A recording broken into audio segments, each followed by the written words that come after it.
Welcome back to another episode of Mastering Metail, a podcast masterclass covering everything you need to know about e-commerce, brought to you by Flywheel Digital. In this episode, we have the privilege of hearing from Albertsons Media Collective on the importance of and path forward to retail media standardization.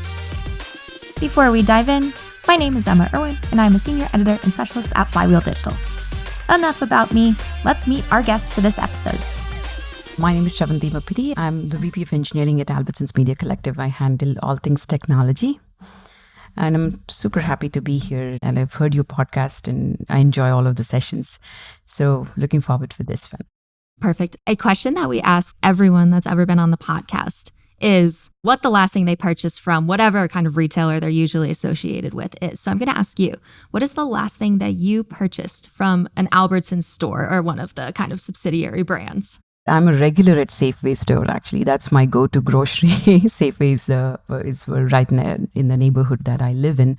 One of the biggest things, I think, as a grocer is that ability of frequent purchases. And I am a frequent purchaser at Safeway store. So yesterday, I went to Safeway store to buy the groceries. So I'm a regular. What was one thing that you bought yesterday? I hate to say it, but chips. And we love Starbucks chips. coffee. Love it. Okay, last question before we actually get into the meat of the interview, but something that we, again, ask everyone, but we're actually going to come back to it at the end. I'm just going to kind of plant that seed of a thought for you, but something that is on a digital wish list of yours, which means that it just lives in a cart, either it's on an app or in a tab on your computer, something that you won't actually convert on. And then we'll come back to why at the end, if that sounds good. Sure. Now that we've gotten to know Sravanthi, we can dig into retail media standardization. But actually, before we do that, I wanted an overview of both Albertsons companies and Albertsons Media Collective because Albertsons is a significant grocer in the US and encompasses more brands than you may think. As you rightly said, we are one of the largest food and drug retailers in the United States. We have 35 plus million weekly shoppers across the country, including 2,272 store locations. Right. And one of the biggest advantages is the frequency, especially from a grocery shopping standpoint. So 35 plus million members in our For You loyalty program, but then the frequency of shopping that happens is the advantage that we have as a retail store. In Albertsons Media Collective, as a part of Albertsons, if you think, is media division of Albertsons that we just launched. We are about a year and a half old. Real people delivering real results at scale is what we call them because we have the information about these people. First party data is exclusive to us, understanding what our customers are doing in their shopping journey, what makes them do the purchase. Understanding of those insights helps us create a great media platform for advertisers to reach shoppers when it matters the most. So that is the advantage of the Media Collective as a media platform for advertisers. So we are in a mission to earn and be accountable for every dollar the advertisers are spending with us, giving them the meaningful results of the media that they are running with us. That's the Albertsons Media Collective division within Albertsons. And you mentioned getting hired in to help build Albertsons Media Collective and the Retail Media Network.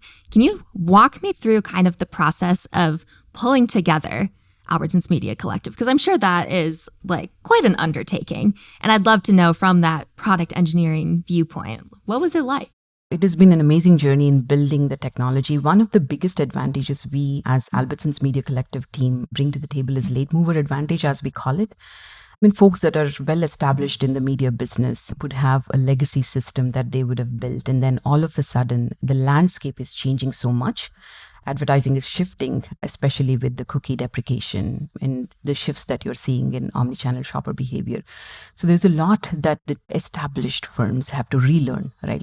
How did we do media before versus how are you selling and buying media today? Differs a lot. So one of the advantages we consider is our late mover advantage, where we were able to build our technology right from the start with the privacy focused way. How do we make sure that the trust that the consumer is placing in the retailer, which is a huge established e-commerce platform, how are we making sure that we take that trust and value that trust, which is one of our motto for building the technology platform was privacy focused way. Am I approving the customer consent? Like making sure that we are taking that opt-in behavior. And in exchange to the opt-in behavior, we are providing the value of the relevant ads. That is the value exchange. So the technology was purely focused on how do we make sure that our data collection methods and data serving methods are very privacy focused. That's number one. And number two is like our major advantage is first party data, right? Like we have the understanding of our consumers. There are insights that that we are going to be able to provide. So connecting the win-win marketing opportunities, whatever the brands are looking for, and connecting the shoppers in their shopper journey to the brand is going to be easier if we are able to leverage those insights that we have developed. So our focus has been how do we make this pure insights driven technology. And the third major important thing is interoperability, right? You're not just running the ads on your owned and operated e-commerce platform. You're actually looking at an omnichannel shopper that's not just visiting Albertsons retailer website, but also we are finding the customer outside of the website as well. So it is impossible for us to be able to connect that unless we have an interoperable technology where we are partnering with ad tech vendors outside or like media platforms like the Googles of the world, the Pinterests of the world, because our shoppers are going to be there and we know that the shoppers are there so that we can connect the advertiser to the shopper for whatever objective they are coming to us with, right? For every dollar they're spending us, whether it is for brand awareness or performance. Earlier, it was mostly lower funnel marketing that the marketers were looking at, but with the cookie deprecation, now you want everything to be full funnel advertising. So the technology focus has been majorly these three areas. How do we make sure we are interoperable? We are partnering with the industry players to make sure we connect the identities of the shopper, real people and real behaviors. That's number one. Number two is privacy focused way, as I said. And number three is how do we leverage our first party data to close the loop and give better results. These three have been our major areas of focus for building the right platform. That was an amazing definition and kind of explanation of all of those. I have a logistical question for you. So Albertsons Retail Media Network, does that extend beyond just the Albertsons brand into all of the other grocery chains that fall into Albertsons companies? And I was thinking before I did this interview, I logged into like my local Acme site and, there are sponsored products and whatnot. Is that all fueled by the retail media network that you work on? 100%. All of the Albertsons brands have the same media platform that we're connecting to. That's the advantage that the brands get. One of our mottos is like nationally great, locally strong too. Like, all of the local brands we get, the content is optimized to the brand. If you're going to Acme, of course, you're going to see Acme brand visible. Of course, sponsored products are going to be there, but all served from the same platform that we are building. We are going to move into retail media standardization, and Albertsons Media Collective has really paved the way, in my opinion, in terms of creating a standardization framework for not only themselves, but everyone else. And for some context, I've done a ton of interviews on this podcast regarding retail media networks, and standardization comes up, but no one really ever offers a solve. They just kind of acknowledge the problem. And, Albertsons is different. And so I would love for you to kind of define standardization as you look at it and like why the need for standardization across retail media. One of the biggest things, we started the conversation with that, right? Retail media is the third wave of advertising. What that means is every retailer is going to stand up a retail media network. There's going to be tons of execution challenges for brands, right? Every day there is a new retailer coming up with their own solution, and especially the formats are very native to the retailer solutions, whether you're talking about sponsored products or display ads. So how are we serving the brands needs to be friction free for the brand. Otherwise, the brand will be pouring in a lot of resources, dedicated resource for Albertsons, dedicated resource for Walmart, dedicated resource for Target to learn how to even buy and sell media with each of the retailers separately.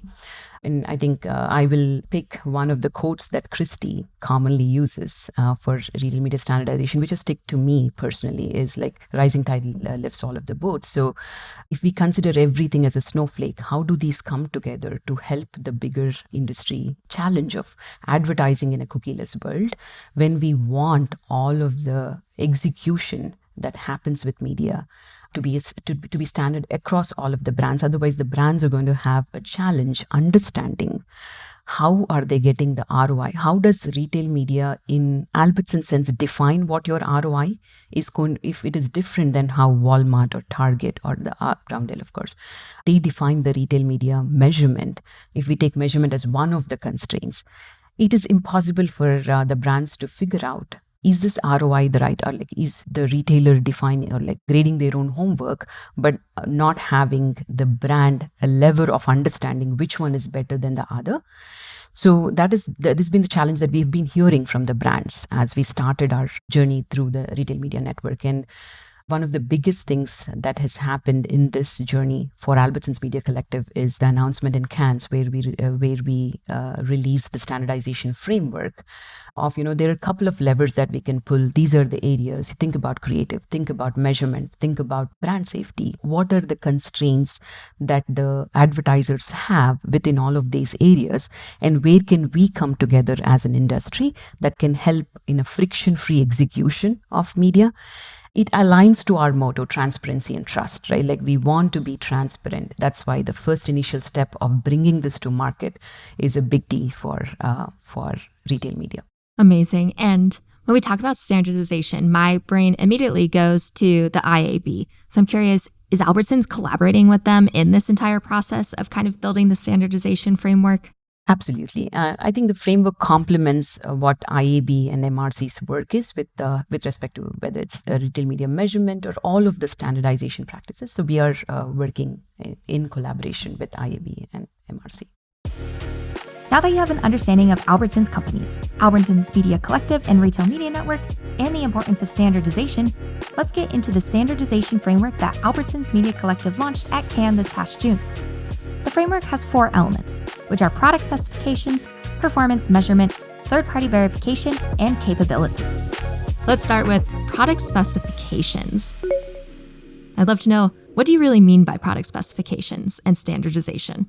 When you think about product specification, let's talk about what are the ad products that go in terms of a retail media, right? Like generally, there are a couple of formats that immediately comes to mind, like sponsored product ads, display ads, sponsored brands. If you think about in general, what are the ad formats? So when you say product specifications, that's what it means is like thinking about all of these range of ad formats that you have. What kind of sizes, what kind of animations, if you're thinking about video specification. Because in a nutshell, if you think about what brands have to go through for each of these product areas, if there are completely different specifications, they keep recreating all of these formats, right? So that's the reason why I think if you think about ad products, standardize the products in terms of these are the ways that the products work. This is the range of formats. This is how, whether it's responsive, like how do you handle it in a mobile device? How do you handle it in a desktop device? Things like these, I think, would be great if it is standardized, and then if the brands are able to, create ones and leverage everywhere. Even though there is always going to be a native experience that the retailers will provide, right, for products. But at least the experiences that are typical, if we can align on the formats, that will be very helpful for the brands.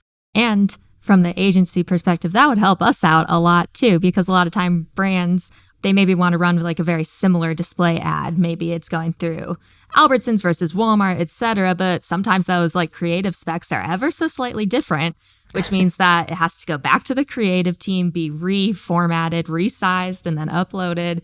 And then you end up with a bazillion assets for one simple display ad. And that's not efficient. Exactly.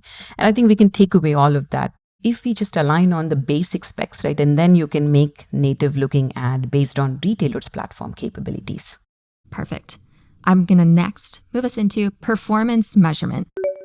We don't need to define what we mean by performance measurement, but this is probably where I've seen kind of the most call to action happening from advertisers, and probably rightly so. Like they want to know what's going on in their business, what that ROI is, and then it differs across the different kind of platforms that they're advertising on.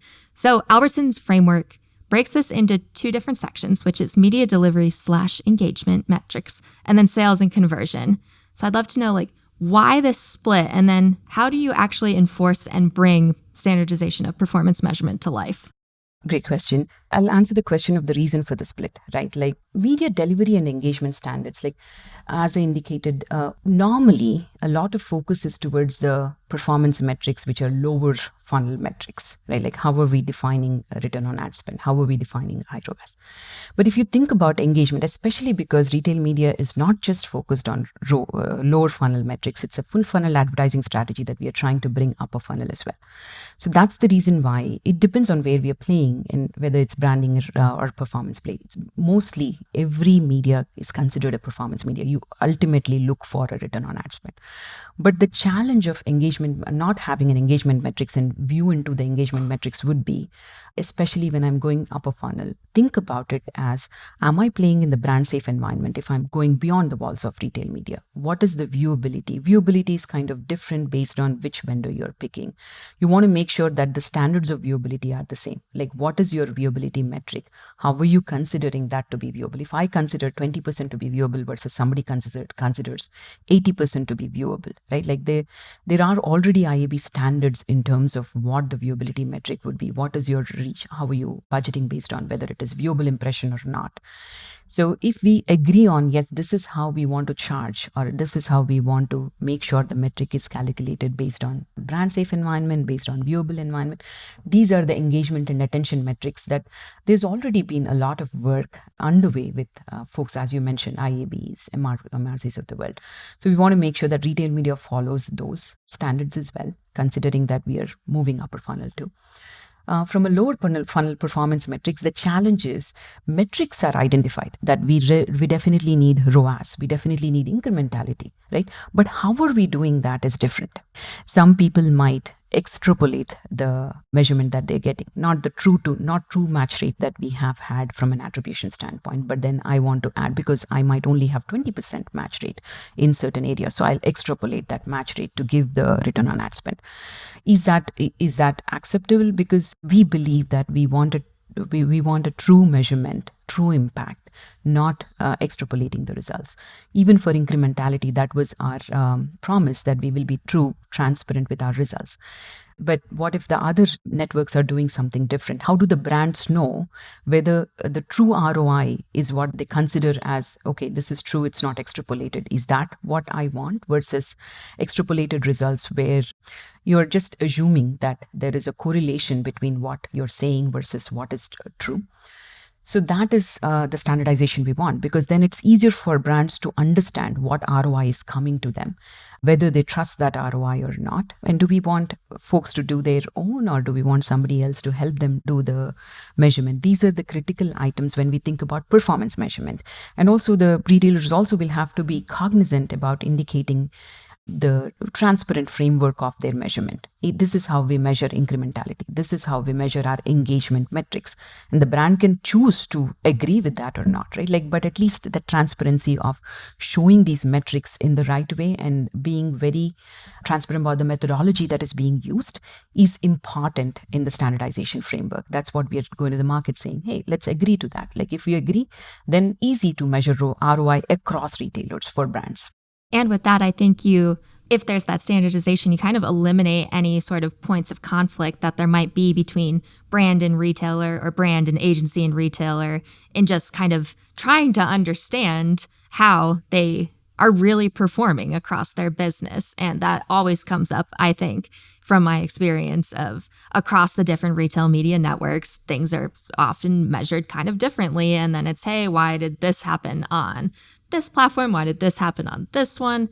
How do we bring it all together? And from our perspective, it's like, we're trying our best. We really are. It's just hard to pull everything together when it's not standardized. 100%. And I think it's going to help. That's the reason why I think I really love the way Christy explains this from a standardization standpoint. Lifts all the boats. Love it. Okay, let's move into third-party verification. And this is not something I would have thought of when I first read and was wondering what would be in a standardization framework.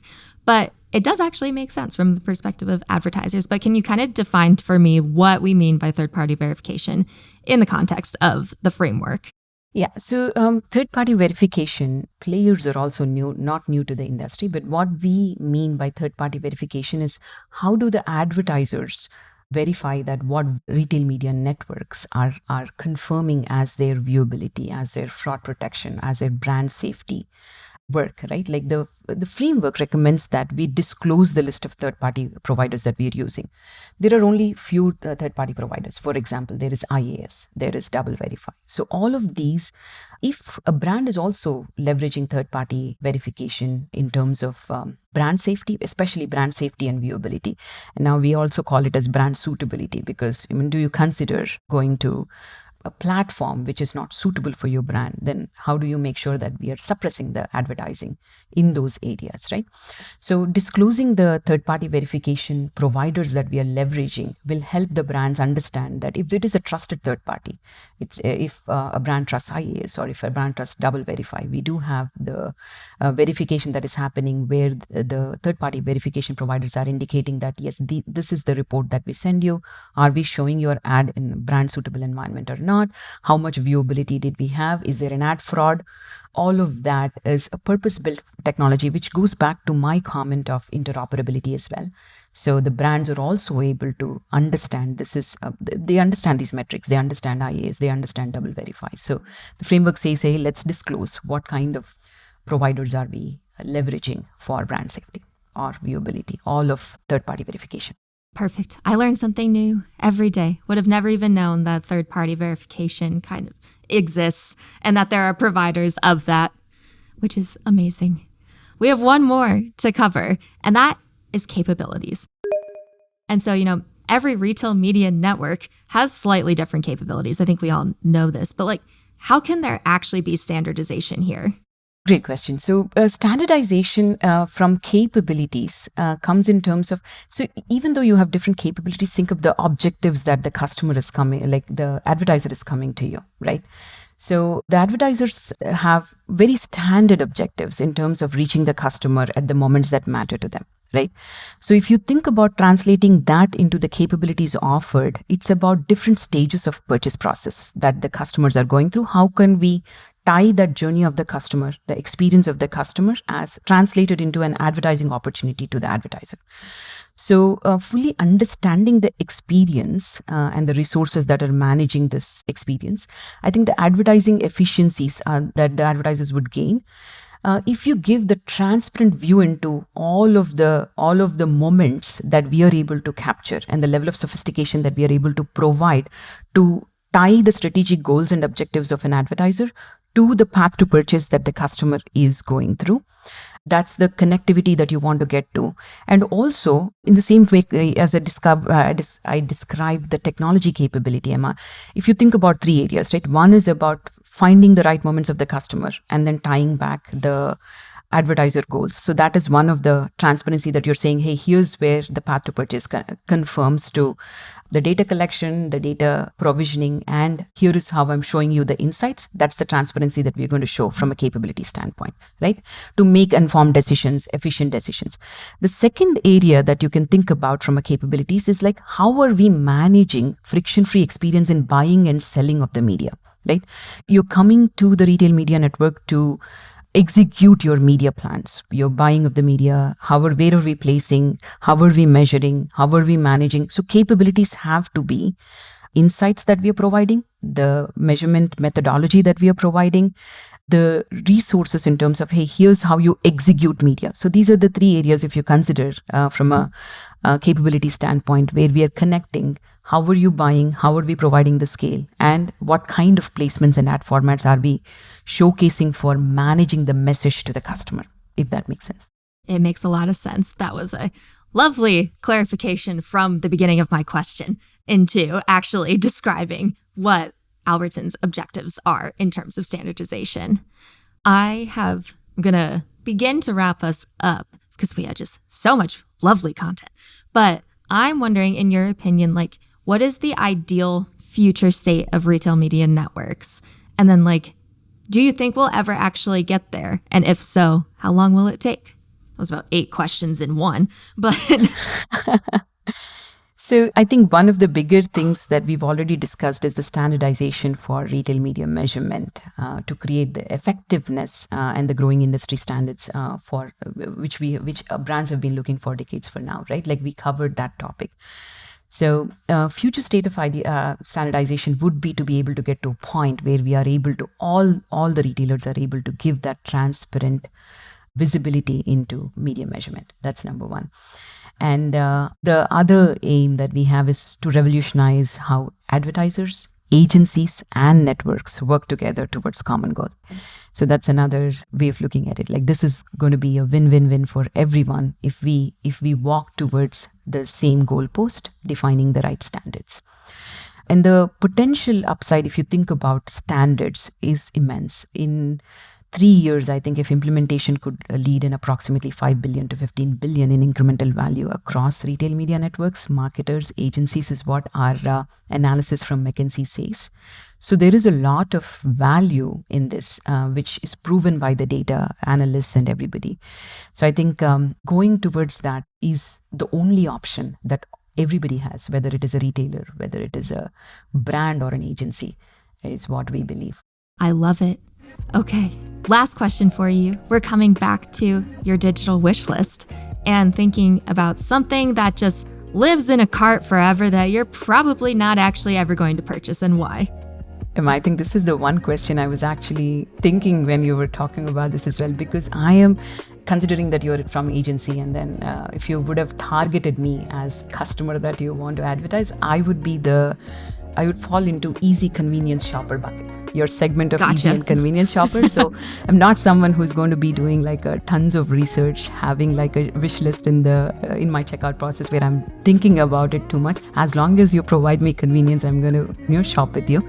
I'll give you a best example. Like, I was buying a modular sofa in my house. Actually, this is something I laugh around with my friends. Is like, I did not do any research. I'm like, what are my reviews and ratings? What is everybody telling about? Everybody talking about this, and I don't think a lot. I'll just buy. I wish I could be more like you. I have to overanalyze every single thing, and then most of the time I just don't want to spend the money, but I want the thing. And so So I'm an engineer who believes in test and learn, experimentation. there you go. That's an amazing way to wrap us up. And that wraps up this episode of Mastering Metail, covering Albertsons Media Collective's Retail Media Standardization Framework, which again consisted of product specifications, performance measurement, third-party verification, and capability standardization. Thank you to Albertsons Media Collective and Sravanthi for their time and knowledge, and be sure to share this episode with your network so that everyone can learn about the amazing work that Albertsons is doing. I've been your host, Emma Irwin, and this episode was produced by Klaus Cancel with sound design from Enos Tenchi. We will see you next time.